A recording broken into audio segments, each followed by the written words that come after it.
사모님, 이거 누가 일부러 끊어놓은 것 같아요. 진짜요? 제가 며느리 손에 죽을 뻔했다는 걸 알게 된 건 어느 봄날 오후였습니다. 그것도 카센터 직원의 말 한마디 때문이었죠. 사모님, 이거 누가 일부러 끄는 것 같은데요? 그 순간 제 등골이 서늘해졌습니다.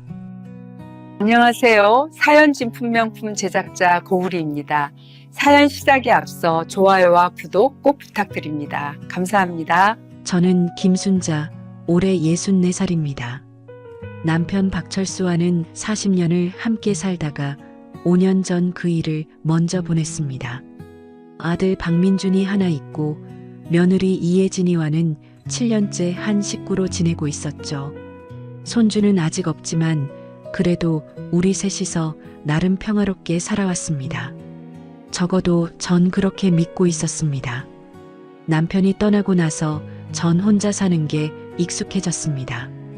아들 부부는 같은 동네에 살지만 따로 집을 얻어나가 살았고 전 혼자 이 오래된 아파트에서 지내왔죠. 남편이 남겨준 퇴직금과 연금 그리고 이 집 한 채가 제 전 재산이었습니다. 많진 않지만 혼자 살기엔 넉넉했고 아들에게 손 벌릴 일도 없었습니다. 며느리 혜진이는 보험회사에서 15년을 일한 베테랑이었습니다. 처음 만났을 때부터 총명하고 예의 바른 아이라고 생각했죠. 결혼 전부터 저를 엄마라고 불러줬고 명절 때마다 제 손을 꼭 잡으며 잘해드리겠다고 말하던 그 모습이 아직도 생생합니다.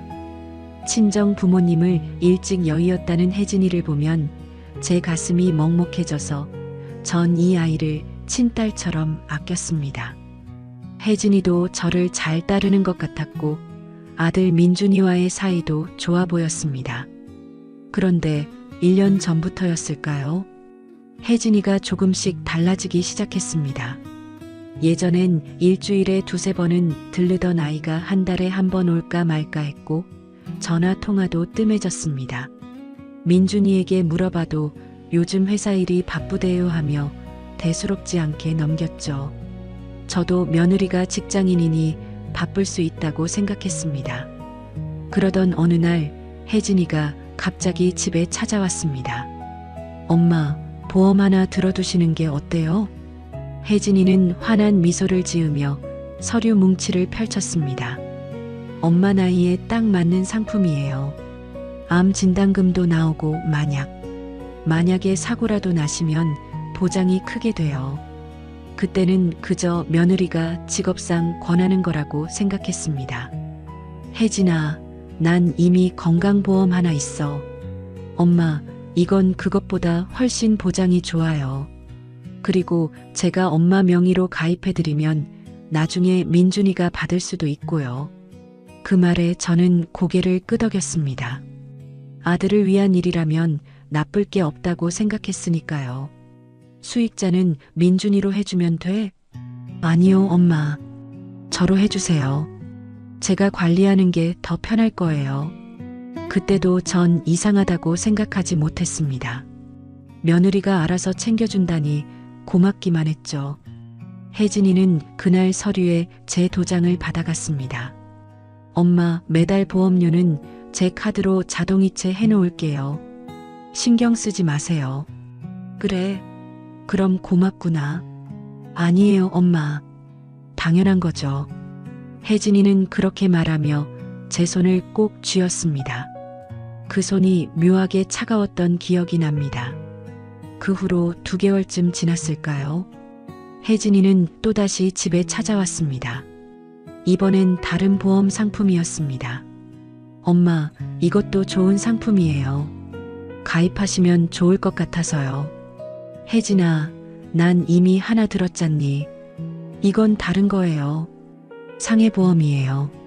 넘어지시거나 다치시면 큰일이잖아요. 그렇게 해서 2번째 보험에도 가입했습니다. 그리고 또 한 달 후 3번째 보험. 엄마, 이건 진짜 마지막이에요. 저는 그제야 조금 이상하다는 생각이 들었습니다. 혜진아, 보험을 이렇게 많이 들어야 하나? 엄마 나이엔 이 정도는 필요해요. 제가 다 알아서 관리할 테니까 걱정 마세요. 혜진이의 목소리는 여전히 다정했지만 뭔가 제 가슴 한구석이 불편했습니다. 그 무렵부터였던 것 같습니다. 혜진이가 이상하게 자주 놀러 왔습니다. 예전처럼 따뜻하게 제 손을 잡아주진 않았지만 일주일에 한두 번은 얼굴을 비췄죠. 그런데 올 때마다 묘하게 제 집안을 살피는 것 같았습니다. 현관 계단의 손잡이를 만져보기도 하고 화장실 문턱을 유심히 보기도 했습니다. 엄마, 여기 손잡이 좀 헐거운 것 같은데요? 그래, 난 몰랐는데. 위험해요. 제가 나중에 민준이한테 고쳐달라고 할게요. 하지만 그 손잡이는 끝내 고쳐지지 않았습니다. 어느 날 저녁 혜진이가 또 찾아왔습니다. 엄마, 오늘 제가 저녁 해드릴게요. 아이고, 그래. 고맙구나. 혜진이는 부엌으로 들어가 저녁을 준비했습니다. 그런데 이상하게도 그날 밤 전 잠을 너무 깊이 잤습니다. 아침에 일어났을 때 머리가 무겁고 몸이 천근만근 같았죠. 혹시 감기라도 걸렸나 싶었지만 다음 날은 또 멀쩡했습니다. 그리고 한 달 전쯤이었습니다. 제가 차를 몰고 시장에 다녀오는 길이었죠. 저는 운전을 좋아합니다. 남편이 살아계실 때 함께 배워서 50대 중반부터 10년 가까이 운전을 해왔습니다. 큰 사고 한 번 없이 안전하게 몰아왔다는 게 제 자랑이었죠. 그날도 평소처럼 천천히 운전을 하고 있었습니다. 그런데 앞에 신호등이 빨간불로 바뀌어서 브레이크를 밟는 순간 이상한 느낌이 들었습니다. 브레이크가 예전처럼 딱 걸리지 않고 밟아도 차가 제대로 서지 않는 거예요. 어머, 이게 무슨... 전 당황해서 브레이크를 더 세게 밟았습니다. 다행히 차는 멈췄지만 앞차와의 거리가 너무 가까워져 있었습니다. 심장이 쿵쾅거렸습니다. 겨우 집까지 돌아온 저는 곧바로 아들 민준이에게 전화를 걸었습니다.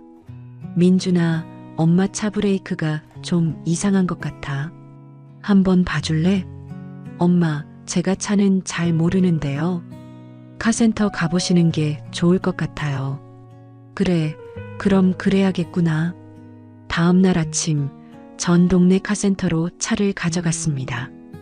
단골 카센터 사장님이 차를 들어 올려 살펴보더니 고개를 갸웃거렸습니다. 사모님, 잠깐만요. 이거 좀 이상한데. 왜요? 뭐가 문제예요? 사장님은 차 밑을 손전등으로 비추며 말했습니다. 브레이크 라인이 일부 끊어져 있어요. 끊어졌다고요? 네. 그런데 이게 자연적으로 끊어진 게 아니라 누가 일부러 자른 것 같은데요. 그 말에 제 숨이 턱 막혔습니다. 일부러요? 네. 칼이나 송곳 같은 걸로 구멍을 낸 것 같아요. 완전히 끄는 건 아니고 서서히 브레이크 오일이 새게끔 해놨네요. 정말 위험한 짓이에요. 카센터 사장님의 얼굴이 심각했습니다. 사모님, 혹시 누가 사모님한테 원한이라도 있나요? 이건 명백히 고의예요. 경찰에 신고하셔야 할 것 같은데요. 그 순간 제 머릿속이 새하얘졌습니다. 누가 제 차에 손을 댔단 말인가요? 사모님, 그리고 혹시 차에 블랙박스 있으세요? 네, 있어요. 그럼 영상 한번 확인해 보세요. 누가 차에 접근했는지 나올 거예요. 전 떨리는 손으로 블랙박스 영상을 확인했습니다. 주차 모드로 설정돼 있어서 움직임이 감지되면 자동으로 녹화가 되는 기능이었죠. 영상을 되돌리는데 사흘 전 새벽 시각이 나왔습니다. 아파트 지하 주차장, 희미한 조명 아래 누군가 제 차에 다가왔습니다. 그 사람의 얼굴이 화면에 잡히는 순간 전 비명을 삼켰습니다. 혜진이었습니다. 며느리 혜진이가 새벽 2시에 제 차 밑으로 기어 들어가고 있었습니다. 손에는 뭔가 공구 같은 것이 들려 있었고 차 밑에서 무언가를 만지작거렸습니다. 10분쯤 지나자 혜진이는 다시 기어 나왔습니다. 손을 털고 주변을 두리번거리다가 빠르게 사라졌습니다. 제 손이 부들부들 떨렸습니다. 사모님, 괜찮으세요? 카센터 사장님이 걱정스러운 목소리로 물었지만 전 대답할 수가 없었습니다. 머릿속이 하얗게 변해버렸습니다. 혜진이가, 제가 친딸처럼 아꼈던 그 아이가 제 차 브레이크를 망가뜨렸습니다. 저를 죽이려고. 왜? 대체 왜? 전 그날 아무 말도 하지 못한 채 집으로 돌아왔습니다. 블랙박스 영상은 제 휴대폰으로 저장해뒀고 카센터 사장님께는 일단 브레이크를 고쳐달라고 부탁했습니다. 사모님, 정말 경찰에 신고 안 하시겠어요? 일단 제가 좀 생각을 해볼게요. 집에 돌아온 저는 소파에 털썩 주저앉았습니다. 온몸에 힘이 풀렸습니다. 며느리가 저를 죽이려고 했다. 그 생각이 머릿속을 맴돌았습니다. 도저히 믿을 수가 없었지만 영상은 거짓말을 하지 않았습니다. 그리고 그 순간 퍼즐 조각들이 하나씩 맞춰지기 시작했습니다. 혜진이가 제게 보험을 여러 개 들게 한 것, 수익자를 자기 이름으로 한 것, 집에 자주 와서 계단 손잡이며 화장실 문턱을 살피던 것, 그날 저녁밥을 해주고 난 뒤 제가 이상하게 깊이 잠들었던 것, 모든 게 계획이었습니다. 혜진이는 저를 사고사로 위장해서 보험금을 타내려고 했던 거예요. 전 책장 서랍을 뒤져 혜진이가 가입시켰던 보험 서류들을 꺼냈습니다. 3장의 증권이 나왔습니다. 하나씩 펼쳐보는데 가슴이 철렁 내려앉았습니다. 사망보험금, 첫 번째 보험 5억, 두 번째 보험 3억, 세 번째 보험 2억, 총 10억이었습니다. 제 목숨에 10억 원짜리 가격표가 붙어 있었습니다. 그것도 며느리 손으로. 전 그날 밤 한숨도 자지 못했습니다. 머릿속이 복잡했습니다. 경찰에 신고해야 하나? 아들 민준이에게 말해야 하나? 하지만 그 전에 전 확실히 알아야 했습니다. 혜진이가 정말 저를 죽이려고 한 건지, 왜 그런 짓을 한 건지, 그리고 아들 민준이는 이 사실을 알고 있는 건지. 다음 날 아침 전 일부러 평소처럼 행동했습니다. 혜진이에게 전화를 걸었죠. 혜진아, 엄마야. 오늘 저녁에 시간 있니? 엄마가 고기 좀 구워줄까 하는데. 엄마, 갑자기 왜요? 그냥 며칠 보지 못했잖니. 얼굴도 보고 싶고. 전화기 너머로 잠깐 침묵이 흘렀습니다. 알겠어요, 엄마. 저녁에 갈게요. 그래, 그럼 이따 보자. 전화를 끊고 나서 전 긴 한숨을 내쉬었습니다. 저녁 6시 혜진이가 집에 도착했습니다. 엄마 왔어요. 어서 와라. 고기 다 구워놨다. 전 최대한 밝은 목소리로 말했습니다. 혜진이는 식탁에 앉으며 주변을 둘러봤습니다. 민준이는요? 민준이? 오늘 야근한다고 하더라. 우리 둘이 먹자. 아, 그렇구나. 혜진이의 표정이 묘하게 굳었습니다. 우린 마주 앉아 저녁을 먹었습니다. 아니, 먹는 척 했습니다. 전 혜진이의 얼굴을 유심히 살폈습니다. 여전히 예쁘고 단정한 얼굴이었지만 뭔가 다른 게 느껴졌습니다. 눈빛이 예전 같지 않았습니다. 혜진아, 요즘 회사 일은 어때? 그냥 그래요. 민준이랑은 잘 지내고? 네. 뭐? 혜진이의 대답은 건성이었습니다. 그리고 계속 휴대폰을 들여다봤습니다. 혜진아, 혹시 무슨 걱정거리라도 있니? 제 질문에 혜진이가 고개를 번쩍 들었습니다. 아니요, 왜요? 그냥 요즘 표정이 안 좋아 보여서. 피곤해서 그래요, 엄마. 혜진이는 다시 고기를 입에 넣었습니다. 저녁을 먹고 나서 혜진이가 일어섰습니다. 엄마, 전 이만 갈게요. 내일 아침 일찍 출근해야 해서요. 그래, 조심히 가거라. 혜진이가 현관으로 향했습니다. 그리고 문을 나서기 직전 뒤돌아보며 말했습니다. 엄마, 요즘 운전 조심하세요. 날씨도 굽고 길도 미끄러우니까. 그 말을 듣는 순간 제 등골이 서늘해졌습니다. 혜진이는 빙그레 웃으며 문을 닫았습니다. 전 그날 밤 결심했습니다. 더 이상 가만히 당하고만 있을 수 없다고. 혜진이가 무슨 짓을 꾸미고 있는지, 왜 이런 짓을 하는지 제대로 파헤쳐야 한다고. 그리고 복수해야 한다고.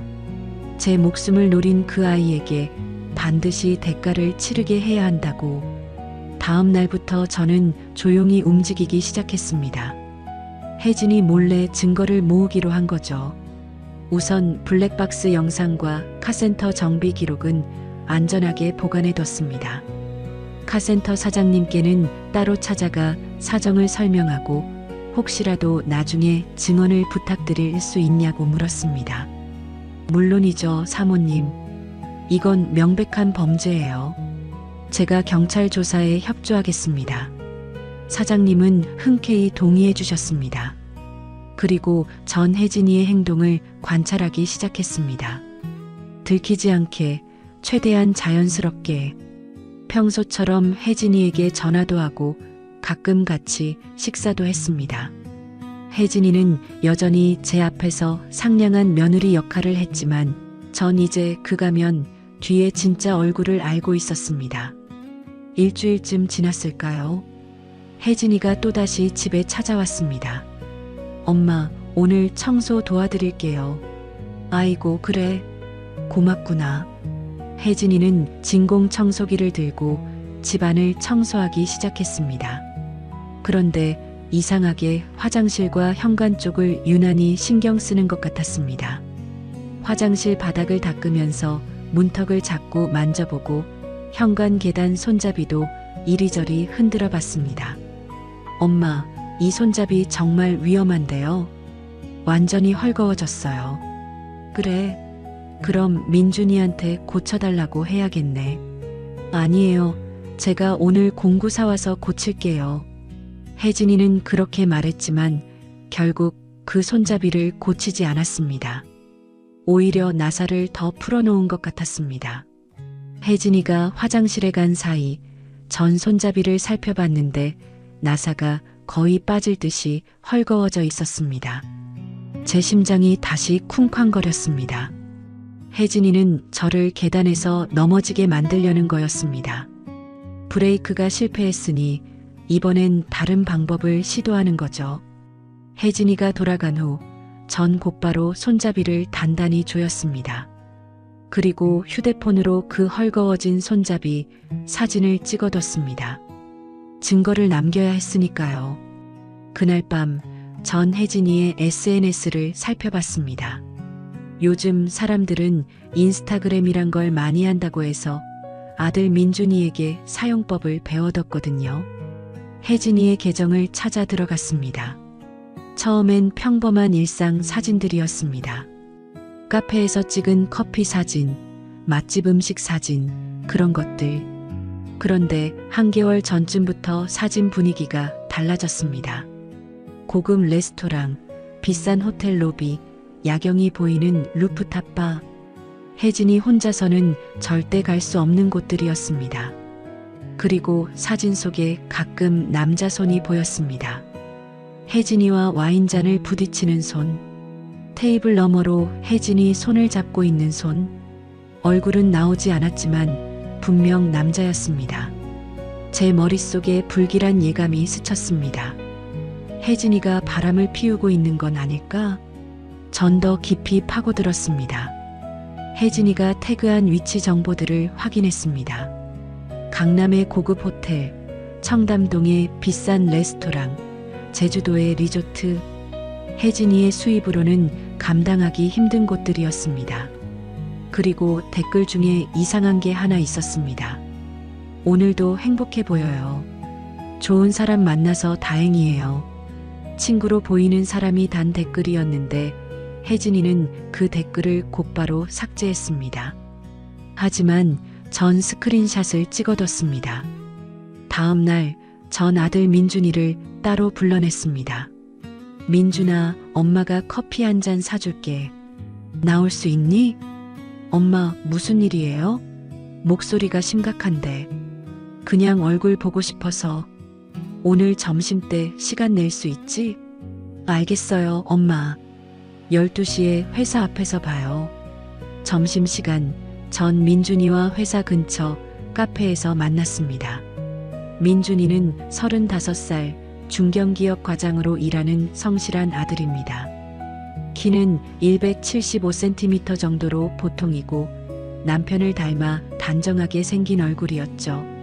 엄마, 갑자기 왜 그래요? 무슨 일 있어요? 민준아, 엄마가 물어볼 게 있어. 전 조심스럽게 말을 꺼냈습니다. 요즘 혜진이랑은 어때? 사이 좋지? 민준이는 잠시 머뭇거리더니 대답했습니다. 뭐? 그냥 그래요. 특별히 안 좋지도 않고. 그냥 그렇다는 게 무슨 뜻이야? 요즘 혜진이가 좀 바쁜 것 같아요. 야근도 많고 주말에도 회사 일로 자주 나가고. 민준이의 목소리가 조금 풀이 죽어 있었습니다. 그래. 그럼 너희 둘이 같이 보내는 시간이 별로 없겠네. 네, 솔직히 요즘엔 거의 못 봐요. 집에 와도 피곤하다고 바로 자버리고. 제 가슴이 답답해졌습니다. 혜진이가 야근이나 회사 일이라고 둘러댄 그 시간들에 대체 뭘 하고 있었던 걸까요? 민준아, 혹시 혜진이가 요즘 돈을 많이 쓰는 것 같지 않니? 돈이요? 글쎄요, 잘 모르겠는데. 혜진이가 돈 관리는 따로 하거든요. 따로? 네, 각자 벌어서 각자 쓰는 식이에요. 공과금이랑 생활비만 반반씩 내고요. 그 말을 듣는 순간 전 혜진이의 계획이 더 명확해졌습니다. 혜진이는 민준이 몰래 다른 남자를 만나고 있었고 그 남자와 도망갈 돈이 필요했던 거예요.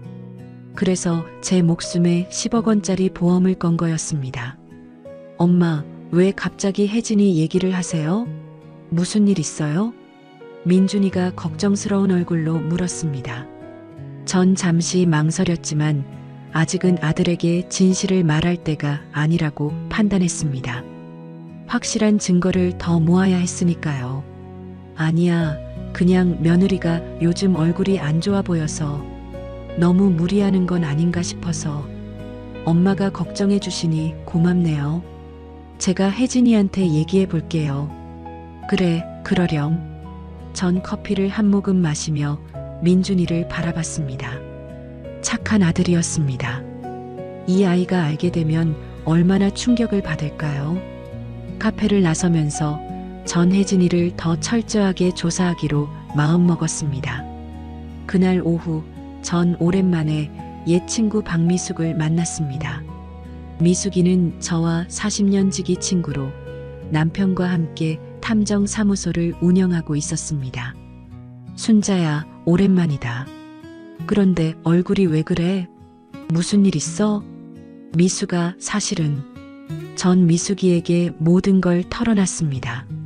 혜진이가 제 차 브레이크를 망가뜨린 일, 보험금 10억, SNS에서 본 수상한 사진들. 미숙이는 놀란 얼굴로 제 손을 꼭 잡았습니다. 세상에, 순자야. 그럼 지금 당장 경찰에 신고해야지.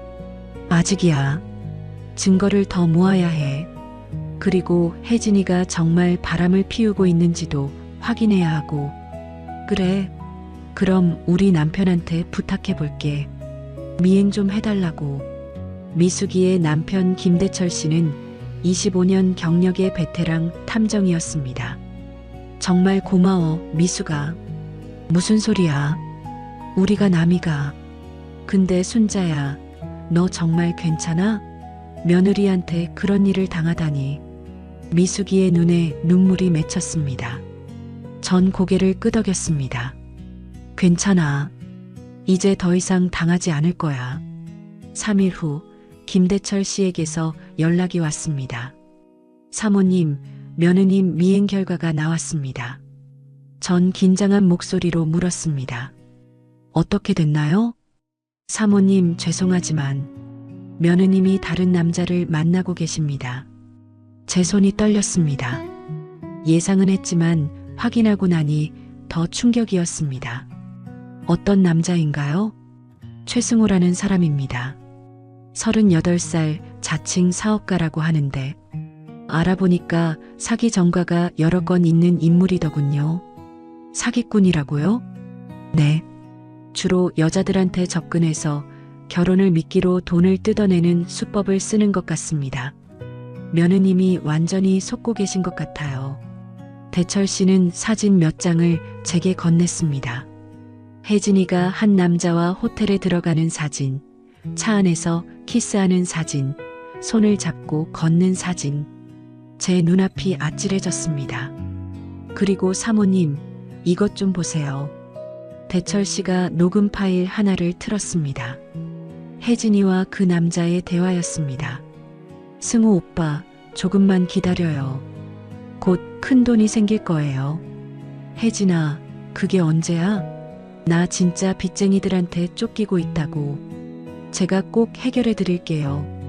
10억이면 오빠 빚도 다 갚고 우리 해외로 나가서 새 출발할 수 있잖아요. 10억을 어떻게 구한다고? 그건 오빠가 걱정 안 하셔도 돼요. 제가 알아서 할게요. 너 설마 불법적인 거 하는 거 아니지? 아니에요. 그냥 보험금이에요. 곧 들어올 거예요. 보험금? 누구 보험금? 그건 나중에 얘기해 드릴게요. 녹음이 끝나고 전 입술을 깨물었습니다. 혜진이는 그 사기꾼 남자 때문에 저를 죽이려고 한 거였습니다. 남자의 빚을 갚아주고 함께 도망가기 위해서. 사모님, 이 정도면 충분한 증거가 될 겁니다. 경찰에 신고하세요. 고맙습니다. 대철 씨. 정말 고맙습니다. 전 사진과 녹음 파일을 USB에 담아받았습니다. 이제 증거는 충분했습니다. 블랙박스 영상, 카센터 정비 기록, 보험 증권, 그리고 외도의 증거까지. 하지만 전 바로 경찰에 신고하지 않았습니다. 혜진이를 직접 대면하고 싶었습니다. 그 아이의 입에서 직접 진실을 듣고 싶었습니다. 다음 날 저녁, 전 혜진이에게 전화를 걸었습니다. 혜진아, 내일 저녁에 우리 집으로 올 수 있니? 민준이도 같이. 엄마, 무슨 일이세요? 엄마가 너희한테 해줄 말이 있어. 무슨 말씀인데요? 내일 오면 알게 될 거야. 전 그렇게만 말하고 전화를 끊었습니다. 다음 날 저녁 7시, 민준이와 혜진이가 함께 집에 왔습니다. 엄마 왔어요. 민준이가 밝은 얼굴로 인사했지만 혜진이는 어딘가 불안한 표정이었습니다. 어서 와라. 들어와서 앉아라. 전 두 사람을 거실 소파에 앉혔습니다. 그리고 제 맞은편에 자리를 잡았습니다. 엄마, 무슨 얘기 하실 거예요? 민준이가 궁금한 듯 물었습니다. 전 잠시 숨을 고르고 혜진이를 똑바로 바라봤습니다. 혜진아, 엄마가 물어볼 게 있어. 네, 엄마. 혜진이의 목소리가 약간 떨렸습니다. 너 내 차 브레이크 망가뜨린 거 너지? 그 순간 거실이 조용해졌습니다. 혜진이의 얼굴이 하얗게 변했고 민준이는 어리둥절한 표정으로 저를 쳐다봤습니다. 엄마, 지금 무슨 말씀을 하시는 거예요? 민준이가 황당하다는 듯 물었습니다. 민준아, 잠깐만 조용히 해라. 엄마가 혜진이한테 묻는 거야. 전 혜진이에게서 눈을 떼지 않았습니다. 혜진아, 대답해라. 세 번째 부르면 내가 증거를 보여줄 거야. 혜진이는 입술을 떨며 고개를 저었습니다. 엄마, 저는 너 한 달 전 새벽 2시에 내 차 밑으로 기어 들어가서 브레이크 라인 끊었지? 저는 그런 적 없어요. 혜진이가 발끈하며 부인했습니다. 하지만 그 목소리는 확신이 없었습니다. 전 휴대폰을 꺼내 블랙박스 영상을 틀었습니다. 화면 속에서 혜진이가 차 밑으로 기어 들어가는 모습이 또렷하게 보였습니다. 이것도 내가 아니라고 할 거니? 민준이가 화면을 보더니 입을 떡 벌렸습니다. 혜진아, 이게 뭐야? 이게 정말 너야? 민준아, 이건 오해야. 내가 설명할게. 혜진이가 다급하게 말했지만 민준이는 뒷걸음질 쳤습니다. 오해? 이게 무슨 오해야? 넌 왜 엄마 차 브레이크를 망가뜨린 거야? 전 책상 서랍에서 보험 증권들을 꺼내 식탁 위에 펼쳤습니다. 혜진아, 이것도 봐라. 내가 나한테 들게 한 보험들이야. 사망보험금 총 10억. 수익자는 전부 너로 돼 있고, 엄마, 그리고 이것도 봐. 전 USB를 노트북에 꽂아 사진들을 띄웠습니다. 혜진이가 다른 남자와 호텔에 들어가는 사진, 키스하는 사진. 민준이의 얼굴이 창백해졌습니다. 혜진아, 이게 뭐야? 민준아, 미안해. 내가 설명할게. 이건 설명? 뭘 설명한다고? 넌 다른 남자랑 바람 피우고 우리 엄마를 죽이려고 했잖아. 민준이의 목소리가 떨렸습니다. 눈에는 눈물이 가득 고였습니다. 혜진이는 더 이상 부인할 수 없다는 걸 깨달은 듯 그 자리에 주저앉았습니다. 미안해요. 정말 미안해요. 미안하다고? 그게 끝이야? 민준이가 소리쳤습니다. 넌 우리 엄마를 죽이려고 했어. 10억 때문에. 전 조용히 입을 열었습니다. 혜진아, 왜 그랬니? 너한테 엄마가 뭘 잘못했니?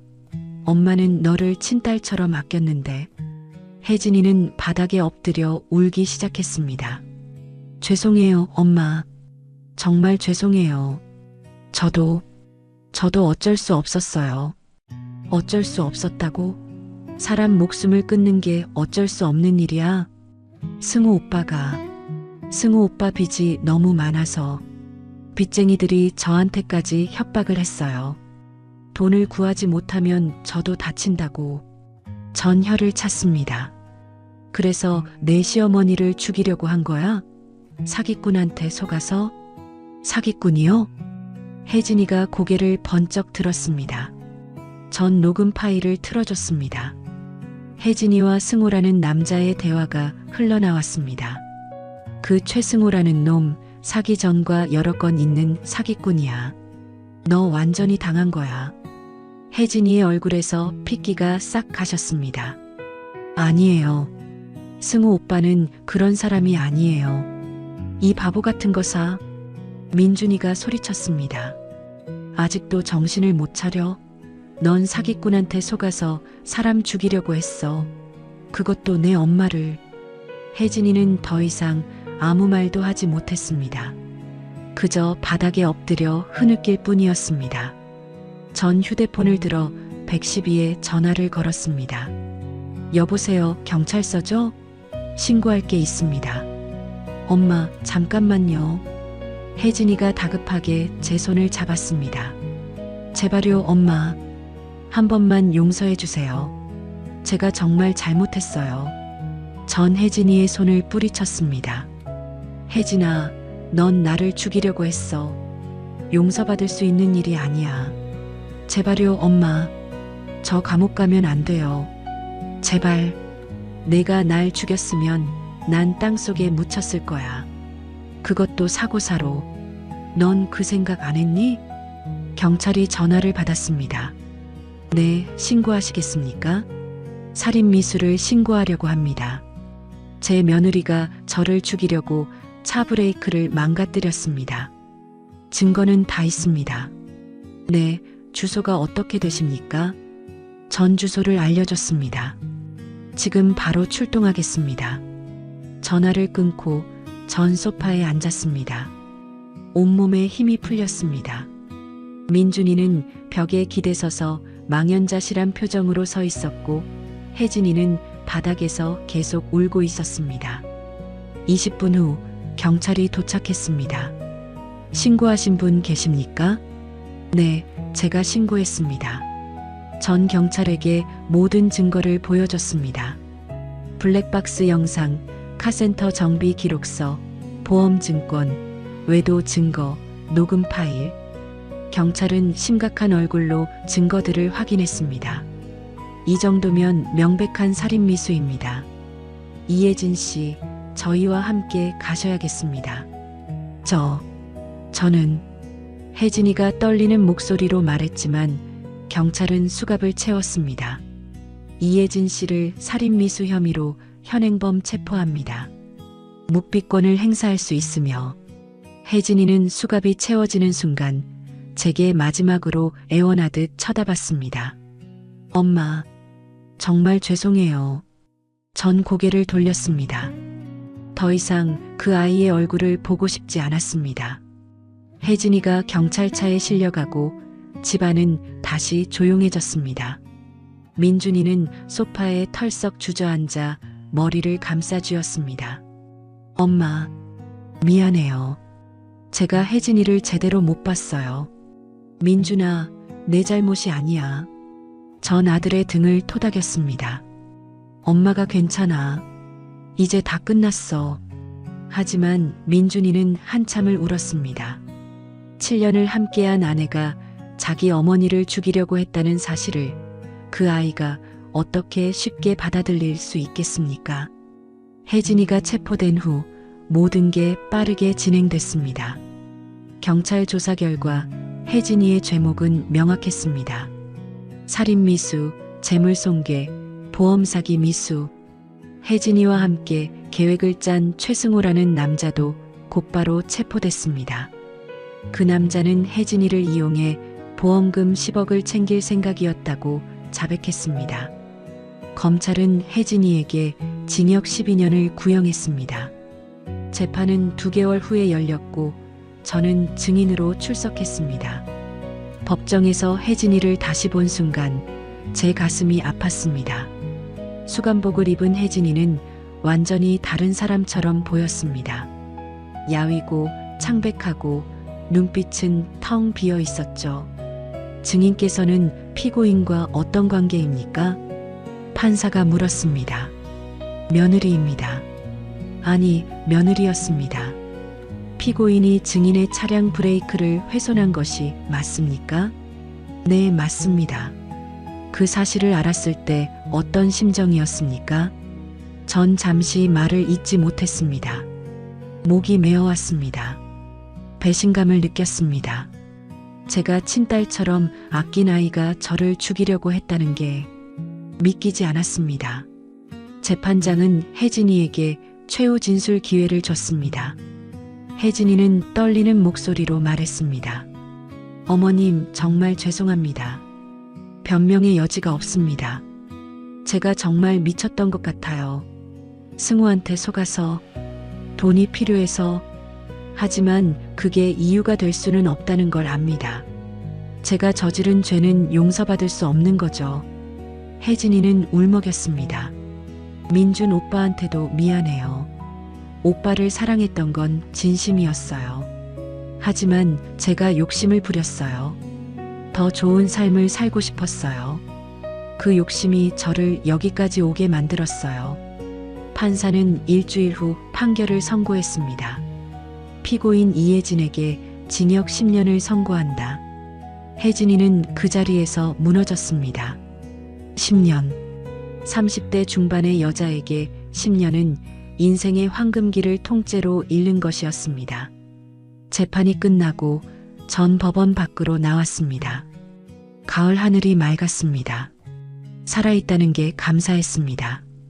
혜진이의 계획대로 됐다면 전 이 하늘을 보지 못했을 테니까요. 민준이는 혜진이와 이혼 절차를 밟았습니다. 처음엔 많이 힘들어했지만 시간이 지나면서 조금씩 회복됐습니다. 엄마, 제가 너무 순진했던 것 같아요. 사람을 제대로 보는 눈이 없었어요. 민준아, 내 잘못이 아니야. 혜진이가 너무 잘 속인 거지. 그래도 엄마한테 그런 일이 생길 뻔했는데 생각만 해도 끔찍해요. 민준이는 제 손을 꼭 잡았습니다. 엄마, 앞으로는 제가 더 자주 찾아뵐게요. 혼자 계시지 마시고 저랑 같이 사세요. 아니야, 민준아. 엄마는 혼자 사는 게 편해. 너는 내 인생 살아야지.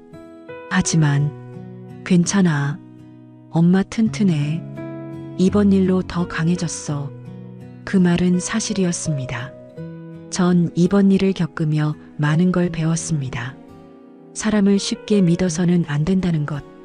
아무리 가까운 사이라도 경계심을 늦춰서는 안 된다는 것. 그리고 무엇보다 제 목숨은 제가 지켜야 한다는 것. 혜진이가 수감된 지 3개월쯤 지났을 때 교도소에서 편지가 왔습니다. 혜진이가 보낸 편지였습니다. 전 한참을 망설이다가 봉투를 뜯었습니다. 어머님께, 감옥에서 매일 어머님을 생각합니다.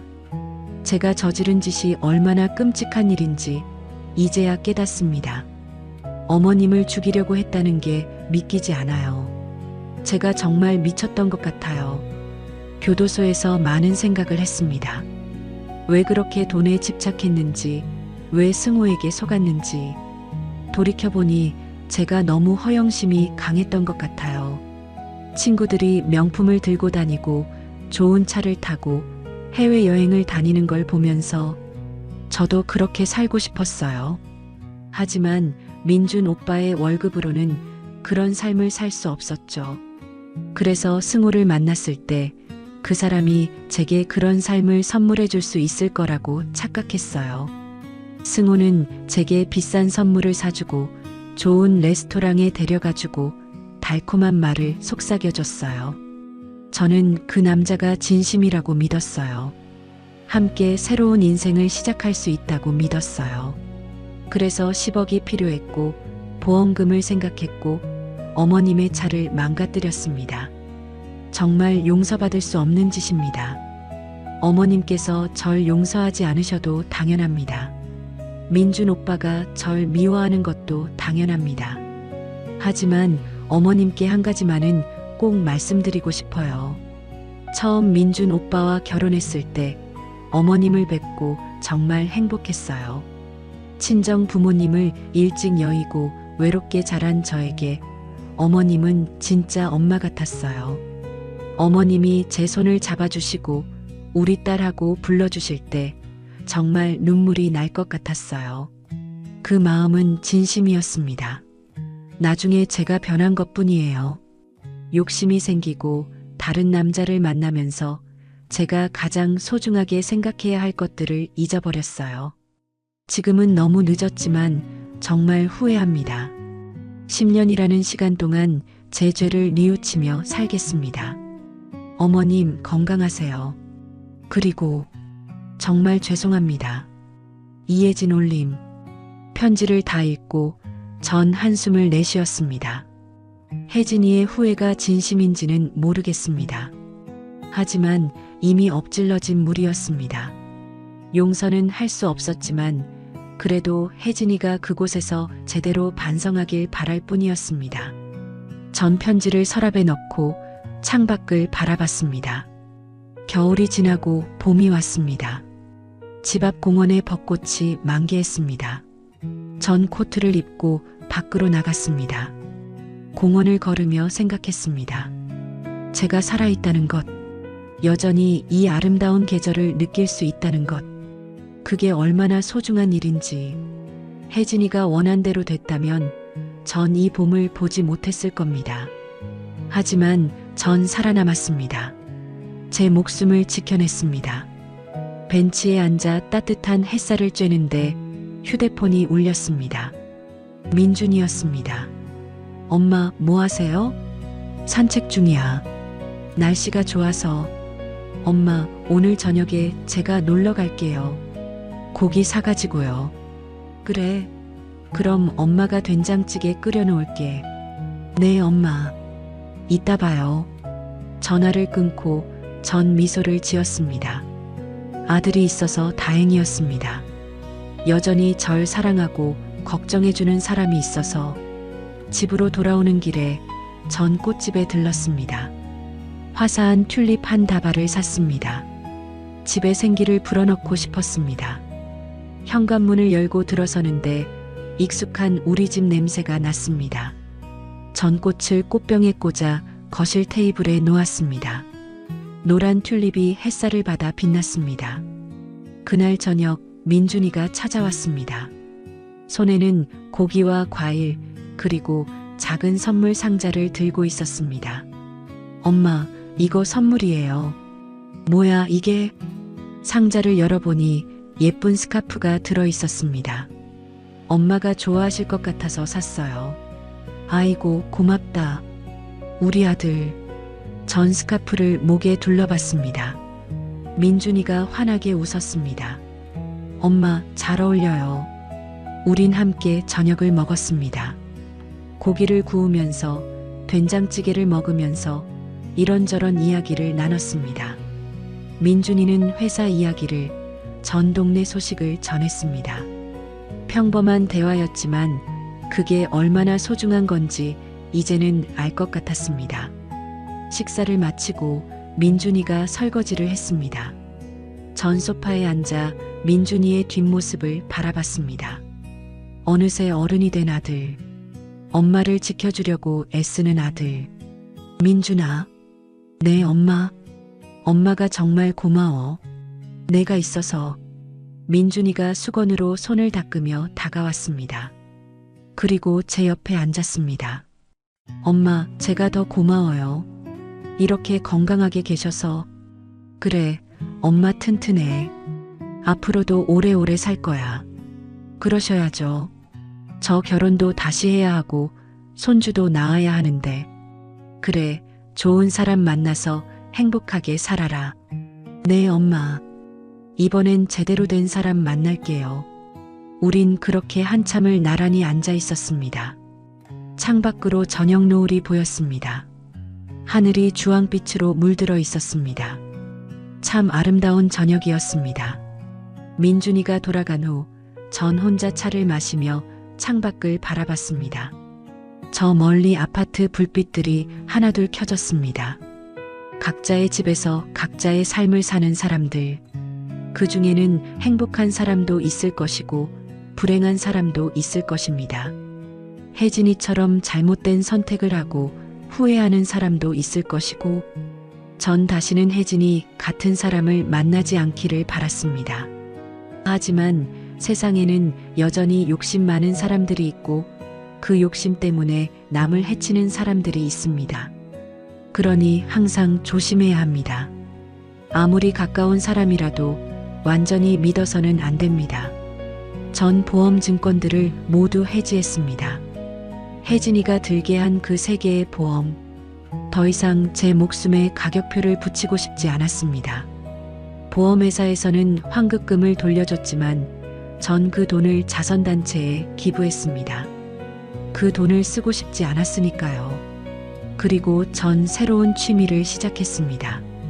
서예 학원에 등록했습니다.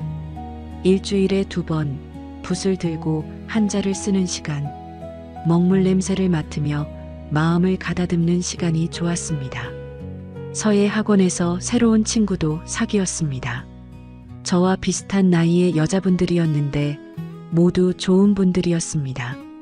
함께 차를 마시고 이야기를 나누고 가끔 여행도 갔습니다. 혜진이 사건 이후 이렇게 새로운 인연을 만나니 삶이 다시 풍요로워지는 것 같았습니다. 어느 날 서예 선생님이 말씀하셨습니다. 순자 씨, 글씨체가 많이 안정됐어요. 처음 오셨을 때보다 훨씬 좋아졌네요. 그래요? 감사합니다. 마음이 편안해지신 것 같아요. 글씨는 마음을 담는 거거든요. 선생님의 말씀이 맞았습니다. 전 이제 마음이 편안해졌습니다. 혜진이에 대한 분노도 배신감도 이제는 많이 가라앉았습니다. 용서는 할 수 없지만 그래도 더 이상 그 일에 매달리지 않기로 했습니다. 계절은 다시 여름을 지나 가을이 왔습니다. 혜진이가 수감된 지 1년이 됐습니다. 민준이는 새로운 사람을 만나기 시작했습니다. 회사 동료인 여자분이었는데 착하고 성실한 분이었습니다. 엄마, 소개해드릴까요? 그래, 한번 보자. 민준이가 데려온 그 여자분은 32살, 이름은 최은영이었습니다. 키는 작은 편이었지만 웃을 때 눈이 초승달처럼 예쁜 분이었습니다. 어머님, 처음 뵙겠습니다. 최은영이라고 합니다. 그래, 어서 와요. 민준이한테 얘기 많이 들었어요. 민준 씨가 어머님 자랑을 많이 하셨어요. 정말 뵙고 싶었습니다. 우린 함께 저녁을 먹으며 이야기를 나눴습니다. 은영 씨는 조용하지만 따뜻한 사람이었습니다. 혜진이처럼 화려하진 않았지만 진심이 느껴지는 사람이었습니다. 어머님, 제가 만든 김치 좀 가져왔어요. 드셔보세요. 아이고, 고마워요. 다음날 그 김치를 먹어봤는데 정말 맛있었습니다. 정성이 들어간 맛이었습니다. 민준이는 은영 씨와 6개월 정도 사귀다가 청혼을 했습니다. 은영 씨는 혜진이 이야기를 다 알고 있었지만 민준이를 선택했습니다. 어머님, 제가 민준 씨를 잘 보살피겠습니다. 그리고 어머님께도 잘하겠습니다. 고마워요, 은영 씨. 우리 아들 잘 부탁해요. 네, 어머님. 걱정 마세요. 그들은 다음해 봄에 결혼했습니다. 작은 결혼식이었지만 따뜻하고 행복한 자리였습니다. 민준이가 은영 씨의 손을 잡고 입장하는 모습을 보면서 전 눈물이 났습니다. 이 아이가 다시 행복을 찾았다는 게 너무 고마웠습니다. 결혼식이 끝나고 민준이가 제게 다가왔습니다. 엄마, 고마워요. 엄마가 건강하게 계셔서. 민준아, 행복하게 살아라. 은영이 잘해주고. 네, 엄마. 걱정 마세요. 민준이는 제 손을 꼭 잡았습니다. 그 손이 따뜻했습니다. 그리고 1년 후 손주가 태어났습니다. 귀여운 남자아이였습니다. 민준이는 아기를 제 품에 안겨줬습니다. 엄마, 할머니 됐어요.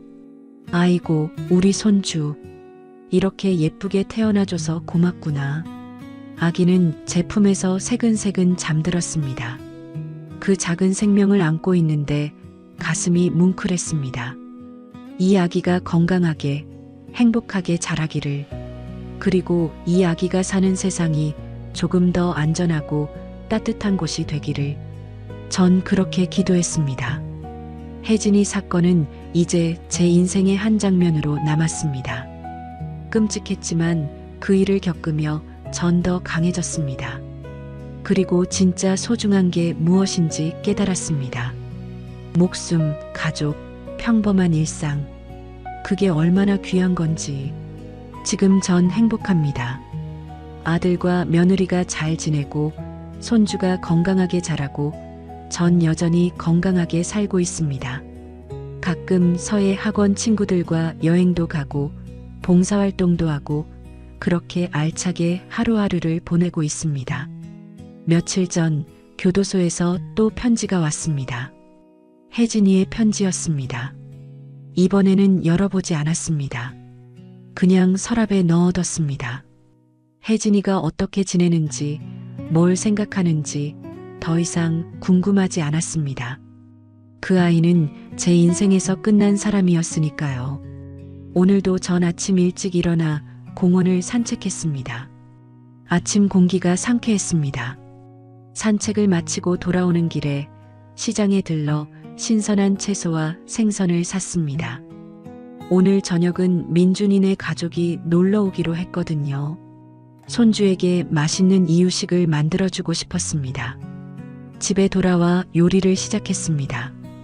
칼질을 하고 채소를 다듬고 국을 끓이는 동안 전 흥얼거렸습니다. 예전에 좋아하던 옛날 노래였습니다. 마음이 편안했습니다. 오후 5시 초인종이 울렸습니다. 민준이네 가족이었습니다. 엄마 왔어요. 어서 와라. 우리 손주도 왔네. 은영 씨가 아기를 안고 들어왔습니다. 아기는 제 얼굴을 보더니 방긋 웃었습니다. 할머니 왔네. 우리 손주. 전 아기를 안아들었습니다. 폭신폭신하고 따뜻한 아기. 이 작은 생명이 제 품에 있다는 게 기적 같았습니다. 우린 함께 저녁을 먹었습니다. 민준이가 고기를 구웠고 은영 씨가 상을 차렸고 전국을 떠서 그릇에 담았습니다. 손주는 아기 의자에 앉아 이유식을 먹었습니다. 입 주변에 밥풀을 잔뜩 묻히고 까르르 웃는 모습이 너무 예뻤습니다. 엄마 건강하시죠? 민준이가 물었습니다. 그럼 엄마 튼튼해. 손주 장가 보낼 때까지 살아야지. 그럼 앞으로 30년은 더 사셔야겠네요. 그래, 그럴 거야. 전 그렇게 말하며 웃었습니다. 식사를 마치고 우린 거실에 둘러앉아 차를 마셨습니다. 손주는 민준이 무릎에서 장난감을 가지고 놀았고 은영 씨는 제게 요즘 아기가 하는 재미있는 행동들을 얘기해 줬습니다. 평범하고 따뜻한 시간이었습니다. 민준이네 가족이 돌아간 후 전 혼자 설거지를 했습니다. 그릇을 닦으면서 오늘 하루를 떠올렸습니다. 사랑하는 사람들과 함께 밥을 먹고 이야기를 나누고 웃었던 시간. 이게 행복이라는 걸 이제는 알 것 같았습니다. 설거지를 마치고 전 소파에 앉아 창밖을 바라봤습니다. 밤하늘에 별이 빛나고 있었습니다. 수많은 별들 사이로 달이 떠 있었습니다. 혜진이도 저 하늘을 보고 있을까요?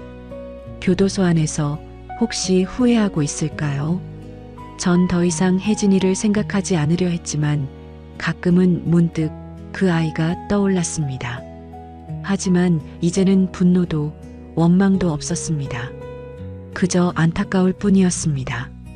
잘못된 선택이 한 사람의 인생을 어떻게 망칠 수 있는지, 욕심이 얼마나 무서운 것인지. 전 그날 밤 일기를 썼습니다. 오래전부터 써온 일기장이었습니다. 오늘 민준이네 가족이 놀러 왔다. 손주가 많이 컸다. 밥도 잘 먹고 웃기도 잘한다. 정말 예쁜 아이다. 이렇게 평범한 일상이 얼마나 소중한지 혜진이 사건을 겪고 나서야 제대로 알게 됐다. 매일매일이 감사하다. 일기를 다 쓰고 전 일기장을 덮었습니다. 그리고 불을 끄고 침대에 누웠습니다. 창문 너머로 달빛이 들어왔습니다. 부드러운 빛이 방 안을 비췄습니다. 전 눈을 감았습니다. 내일은 또 어떤 하루가 될까요? 아마도 오늘처럼 평범하고 평화로운 하루겠죠. 그게 얼마나 큰 축복인지 이제는 알고 있습니다. 제 인생은 계속됩니다. 혜진이라는 사건을 지나 이제는 새로운 장을 쓰고 있습니다. 아들도 행복하고 손주도 건강하고 전 여전히 살아있습니다. 그걸로 충분합니다. 며느리가 제 목숨에 10억 원짜리 보험을 걸었지만 전 살아남았습니다. 그리고 지금 전 그 어느 때보다 행복합니다. 제 목숨의 가치는 돈으로 매길 수 없습니다. 제 삶은 가격표를 달 수 없는 소중한 것이니까요. 이야기는 여기서 끝입니다. 하지만 제 인생은 계속 이어집니다. 내일도 모레도 그 다음 날도 그렇게 하루하루 감사하며 살아가겠습니다. 감사합니다. 제 이야기를 들어주셔서 시청해 주셔서 진심으로 감사드립니다. 늘 건강하시고 마음에 평안이 가득하시길 바랍니다.